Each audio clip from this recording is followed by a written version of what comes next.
चाहा और पान दोकान उपर चढ़ाऊ बड़ बड़िया 7 खुन माप। भुवनेश्वर क्विंटाल क्विंटाल नकली पनीर जबत हेले बालेश्वर केवल सुखिला पाउरुटी। लोकों अभियोग बालेश्वर खाद्य सुरक्षा विभाग चढ़ाऊ केवल धर्म को आखिठार। खाद्यर गुणवत्ता परखिबा एवं मिसावट कारबार उपरे रोक लगाइबा पई सरकार फूड सेफ्टी विभाग गढ़ी हेले बालेश्वर जिलार एही विभाग भूमिका एबे प्रश्न घेर। छोट दोकानी उपर चढ़ाऊ एवं बड़ व्यवसायी को पूर्ण अभयदान कहीं। बालेश्वर सहर एवं एहार पार्श्ववर्ती अंचल एवं खाद्य सुरक्षा विभाग निष्क्रियता को नहीं असंतोष तीव्र हेबार लगी। विभागीय ऑफिसर माने केवल छोट छोट पान दोकानी चाहा जलखिया दोकानी किंबा गलीकंदी रे थिबा पाउरुटी विक्रेतांको उपरे कड़ा नजर रखुचंती।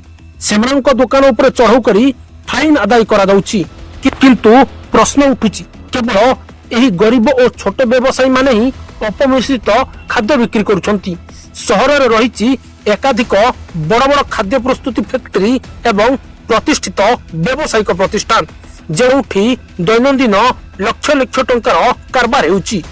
केतेक स्थान रे निम्नमानर सामग्री और केमिकल मिसाई नकली खाद्य प्रस्तुत हेउथबार अभियोग हेउची। किंतु एही बड़ बड़ फैक्ट्री गुडिक उपरे चढ़ाऊ करने को ऑफिसर पाखरे साहस नहीं ना कौसी अदृश्य चाप रही। कहीं बड़ माछ मान को सुरक्षा दि जाउची। बालेश्वर सत्तरे खाद्य सुरक्षा आईन कार्यकारी हेउची ना गरीबों उपरे दादागिरी चली ताहा एबे बड़ प्रश्नवाची। साधारण जनता स्वास्थ्य सह जड़ित यही संवेदनशील मुद्दा उपरे जिला प्रशासन केबे दृष्टि देउची एवं केबे एही चढ़ाऊ बड़ कला बजारी उपर हेउची ताहा देखिबाकू बाकी रहिला। ब्यूरो रिपोर्ट उत्कर्ष टीवी।